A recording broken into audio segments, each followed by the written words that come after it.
அன்பு சொந்தங்களே, அஸ்ஸலாமு அலைக்கும் வரஹ்மத்துல்லாஹி வபரகாத்துஹு. மனோ இச்சை இருக்கிறதே மிகப்பெரிய ஆபத்தான ஒரு விஷயம். மனோ இச்சையை நாம் வெற்றி கொள்ள வேண்டும். மனோ இச்சை நம்மை வெற்றி கொள்ள செய்து விட்டால் பிறகு நமக்கு மிகப்பெரிய ஆபத்து இருக்கிறது. திருக்குர்ஆனுடைய ஒரு வசனம், மன இச்சையின் பிரகாரம் யாராவது வாழ்ந்தால் அவர்கள் ஒரு நாயை போல என்று வர்ணிக்கிறது. அது விரட்டினாலும் அது விரட்டப்படாவிட்டாலும் நாக்கை தொங்கவிட்டு கொண்டு அலையும் என்பது போல ஒரு உதாரணத்தை அல்லாஹ் சுப்ஹானஹு தஆலா ஒரு வசனத்திலே சொல்கிறார். கனான் என்கிற தேசத்திலே பல்ஆம் பின் பாஊரா என்கிற ஒரு பெரியவர் இருந்தார்.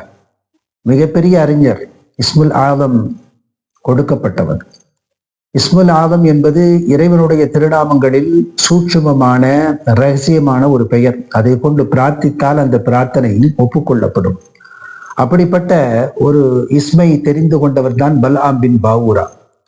ஹஜரத் மூசா அலைஹிஸ்ஸலாத்து வஸ்ஸலாம் அந்த கனானை வெற்றி கொண்ட போது அதை பொறுக்க முடியாத அங்கிருந்த அரசன் பல்ஆம் பின் பாஊராவை கைக்குள் போட்டுக்கொண்டு மூசா நபிக்கு எதிராக பிரார்த்திப்பதற்கு அவன் முயற்சி செய்தான். துவக்கத்திலே இவர் மறுத்தார், நான் அப்படி செய்ய மாட்டேன் என்று சொன்னார். ஆனால் அவன் வேறு வழி இல்லாமல் அந்த பல்ஆம் பின் பாஊராவுடைய மனைவியை சென்று சந்தித்து நிறைய அன்பளிப்புகளை கொடுத்து மனைவியின் மூலமாக இந்த நபிக்கு எதிராக பிரார்த்திக்கும்படியாக ஒரு ஏற்பாட்டை செய்தான். மனைவி மிகுந்த அளவிலே நிர்பந்திக்கவும் வேறு வழி இல்லாமல் பல்ஆம் பின் பாஊரா கைகளை உயர்த்தி மூசா அலைஹிஸ்ஸலாம் அவர்களுக்கு எதிராக பிரார்த்திப்பதற்கு இஸ்முல் ஆதத்தை பயன்படுத்தி அவர் பிரார்த்திக்க துவங்கினார். அல்லாஹ் சுப்ஹானஹு தஆலா அவருடைய நாவை மிக நீளமாக தொங்க வைத்து விட்டார். நாவு இல்லை என்று சொன்னால் வார்த்தை வராது, நாவு இல்லை என்று சொன்னால் பிரார்த்திக்க முடியாது. அது அப்படியே முடிந்து போனது. அந்த நாவை தொங்க விட்டது மட்டுமல்ல, அவரை அழித்தார். அதே இடத்தை மீண்டும் மூசா அலைஹிஸ்ஸலாம் அவர்கள் வெற்றி கொண்டார்கள். அந்த மனைவிடத்திலே கொடுக்கப்பட்ட அன்பளிப்புகள் எல்லாம் திரும்ப கைப்பற்றப்பட்டு அது பொதுமக்களுக்கு பங்கீடு செய்யப்பட்டது என்று இந்த வசனத்தினுடைய விரிவுரையிலே எழுதுகிறார்கள். மனோ இச்சை மிகுந்த மோசமான ஒன்று. அதை நாம் அடையாளம் காண வேண்டும் முதலிலே, பிறகு அதை வெற்றி கொள்ள வேண்டும். அது இரண்டாவது. யாரெல்லாம் மனோ இச்சையை வெற்றி கொண்டிருக்கிறார்களோ அவர்கள் தான் வாழ்க்கையிலே ஜெயித்திருக்கிறார்கள். அல்லாமா பூசிர் ரஹ்மத்துல்லாஹி அலைஹி தன்னுடைய புர்தா என்கிற காவியத்திலே நஃப்ஸ் என்கிற மனோ இச்சை, ஷைத்தான் என்கிற எதிரி, இந்த இரண்டுக்கும் மாறு செய்ய வேண்டும் என்று தன்னுடைய காவியத்திலே அவர்கள் சொல்வார்கள். மனம் ஒரு மாய பிசாசு. மனோ இச்சை மிகுந்த மோசமான ஒரு எஜமான். ஒரு முறை அதற்கு கட்டுப்பட்டு விட்டோம் என்று சொன்னால் அது எல்லா தந்திரங்களையும் நமக்கு கற்றுத்தரும். இறைவனுக்கு எதிராக, மார்க்கத்திற்கு எதிராக, உலகத்திற்கு ஆதரவாக, அழிந்து போகிற இந்த உலகத்திற்கு சார்பாக நின்று வாழ்வதற்கு அத்துணை தந்திரங்களை நமக்கு கற்றுக் கொடுக்கும். அப்படி கற்றுக் கொடுக்கும் போது ஒரு இடத்தில் இல்லாவிட்டால் இன்னொரு இடத்திலே நாம் தோற்றுப்போம். அமெரிக்காவிலே ஒரு பல்கலைக்கழகத்திலே ஒரு கலந்துரையாடல் ஒன்று நடந்தது. ஒரு மாணவர் எழுந்து கேட்டான், நான் ஒழுக்கமாக இருக்கிறேன், நான் நன்றாக இருக்கிறேன், எனக்கு எதற்கு ஒரு மதம் தேவைப்பட வேண்டும், நான் எதற்கு இறைவனை பயப்பட வேண்டும் என்று ஒரு கேள்வி எழுப்புகிறார். அந்த மாணவருக்கு பதில் சொல்வதற்கு முன்பாக ஒரு கதை சொல்லுகிறார் அந்த பேராசிரியர். பனாமா கால்வாய் நாம் எல்லாம் கேள்விப்பட்டிருக்கிறோம்.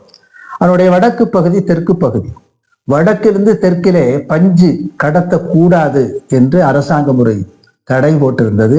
யாராவது பஞ்சு கடத்துகிறார்களா என்று பார்ப்பதற்கு ஒரு அதிகாரியை நியமித்திருந்தது. அந்த அதிகாரி ரொம்ப நேர்மையானவர், ரொம்ப கராரான பேர் வழி, மிக இலகுவாக அவரை வீழ்த்த முடியாது என்கிற அளவிற்கு பெயர் போனவர். இப்போ ஒரு கும்பல் பஞ்சு கடத்துகிறது, அவர்கிட்ட பேரம் பேசுகிறார்கள்.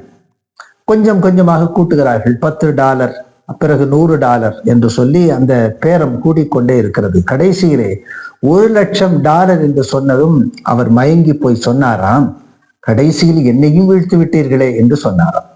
ஒவ்வொருவருக்கும் ஒவ்வொரு விலை இருக்கிறது என்று சொல்லுகிறார்கள். ஆனால் இறை நம்பிக்கை உடையவனுக்கு எந்த விலையும் கொடுத்து அவனை வாங்க முடியாது. இங்கேதான் இறைவன் தேவைப்படுகிறான், இங்கேதான் மார்க்கம் தேவைப்படுகிறது, இங்கேதான் வழிகாட்டுதல் தேவைப்படுகிறது. அந்த பேராசிரியர் அந்த மாணவருக்கு சொன்னார், நீ சுயமாக ஒழுக்கமாக இருந்தாலும் சரி, நீ சுயமாக கட்டுப்பாடாக இருந்தாலும் சரி, ஒரு நேரம் ஒரு மிக நெருக்கடியான நேரம், அந்த நேரத்திலே உன்னுடைய அந்த கட்டுப்பாட்டை சோதிப்பதற்கு ஒரு நேரம் வருகிற போது அந்த நேரத்தில் உன்னை வழிநடத்துவது இறையச்சம், உன்னை வழிநடத்துவது மார்க்கம். எனவே மார்க்கமும் இறையச்சமும் கண்டிப்பாக தேவை என்று அந்த பேராசிரியர் பதிலளித்ததாக சொல்லுவார்கள். மனோ இச்சையை வெல்லக்கூடிய ஒன்று இறையச்சம் தான். எனவே பல்ஆம் பின் பாவூரா நமக்கு மிகப்பெரிய எடுத்துக்காட்டு. அவர் மிகப்பெரிய மார்க்க அறிஞர், மிகப்பெரிய வணக்கசாலி, இஸ்முல் ஆதம் கொடுக்கப்பட்டவர். இஸ்முல் ஆதம் கிடைத்தால் அது வாழ்க்கையினுடைய மொத்த சூத்திரத்தையும் கையில் சுருட்டி கொடுத்ததை போல தனக்கு தேவையான ஹலாலான ஆகுமான எல்லாவற்றையும் அந்த பெயரை பயன்படுத்தி கேட்டுக்கொள்ள முடியும் என்கிற நிலையில் மிக அதிகமாக ஆசைப்பட்ட காரணத்தினாலே தவறான ஒரு பிரார்த்தனைக்கு தன்னை உட்படுத்தி மொத்தமாக அழிந்து போனார் என்று வாழ்க்கை நமக்கு சொல்லுகிறது, வரலாறு சொல்லுகிறது. எனவே மனோ இச்சை விஷயத்திலே கவனமாக இருக்க வேண்டும். மனம் என்பது சமூகத்தால் திணிக்கப்பட்ட குப்பைகள், அது மொத்தமும் சரியாகத்தான் இருக்க வேண்டும் என்று கட்டாயம் கிடையாது.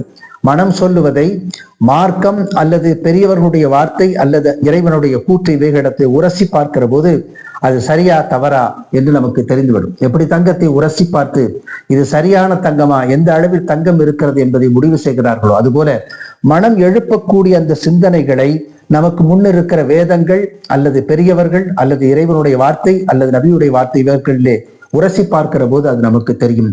இந்த வழியாக மனோ இச்சையை நாம் வெற்றி கொள்ள வேண்டும். அல்லாஹ் சுப்ஹானஹு தஆலா மன இச்சையை வெற்றி கொண்ட நல்லடியார்கள் கூட்டத்தை நம்மை இணைத்து வைப்பானாக. ஆமீன்.